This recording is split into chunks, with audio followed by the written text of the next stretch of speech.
what is this podcast series about? It's part of a program that was initiated by the Royal Dutch Embassy and the Consulate General. And it was part of they called it Identity and Transformation Project.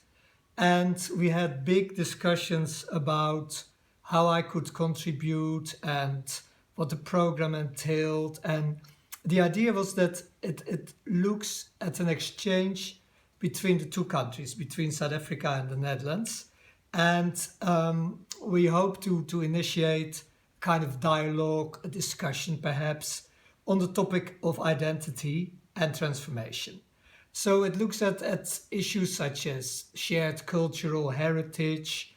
It looks at the history of slavery, things that happened here that involve both the Netherlands and South Africa. And so initially the idea was to have a book. I thought we should have a book and different people contributing to the book, and I would be the editor, and we focus on different aspects of identity and different aspects of transformation, or the two of them together. And then the longer we talked about it, the more we thought a book, it's a bit old school, it won't so work, it's expensive, it's not easy to access. So I've been listening to many series of podcasts during the lockdown period, and suddenly I thought, why don't we do podcasts? I interview people on the subject of identity and transformation, and we'll air those on the website, but also on Spotify, on iTunes, and everybody can access them as long as they got a cell phone, a smartphone, and anybody can listen to them anytime they want. It's much more part of the modern world than a book is. So we all agreed that that would be a great idea. So in the end, I did 16 interviews, and I chose the banner, Who Are You? And I chose 16 very different people from all walks of life, different cultural backgrounds, some Dutch, some South African. And the interview focuses on 4 questions. And the first one is, tell us about the place that means home to you. Where do you feel at home? Where do you feel a sense of belonging? Second one is, what do you see as your community? Where do you feel at home among which kind of people? What are your people? Where do you feel at ease? Where you feel relaxed? Where you feel accepted? The third one was, if you had a time capsule and you could have lived in another time and place, where would it be?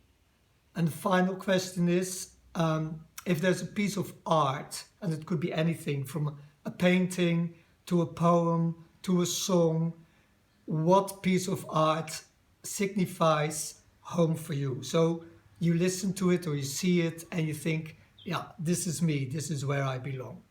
So that's more or less the gist of the podcasts. So who are you? Who am I? My name is Fred de Vries, and I'm a Dutch writer, journalist, and I worked in the past in radio as well. I've written 7 non-fiction books. The last one is called Blues for the White Man, and it centers on identity, race, and music.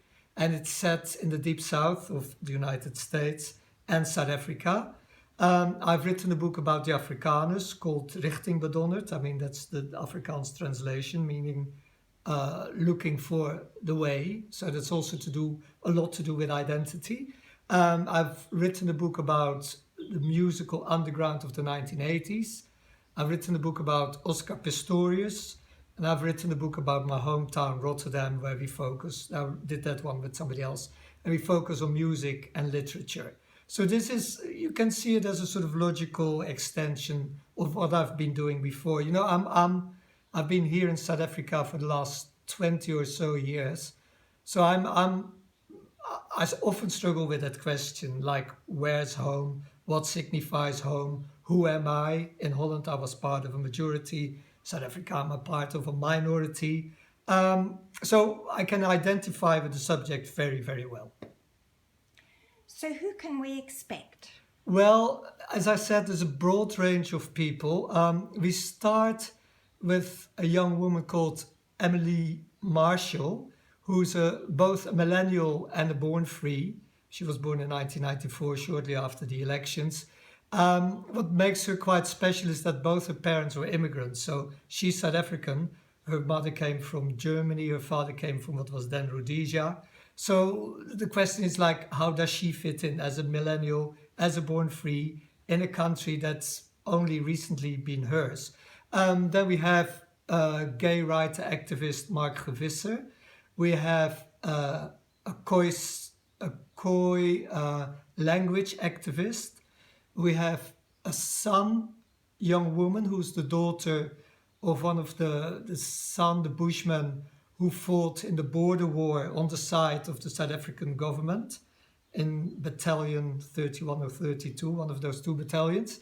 We have an activist called Shona O'Connell, who has done very thorough research on the forced deportations of people from the various townships, colored people and black people. We have a Dutch award-winning poet called Alfred Schaffer, who recently won the Peter Hoofdprijs, which is the highest Dutch literary award ever. We have a satirist, visual artist called Anton Kannemeyer, who has recently been cancelled because the subject matter, which deals a lot with race and the depiction of race, was seen as controversial. So he's got a few axes to grind. We have politician Mmusi Maimane, who used to lead the DA and then left the DA. We have a mixed South African-Dutch couple who teach here at University of Cape Town. We have in Holland, we have a sort of conservative politician who stands up for what he calls the South African, i.e. Afrikaans heritage in Holland, which translates itself in street names and sculptures of big Afrikaans generals.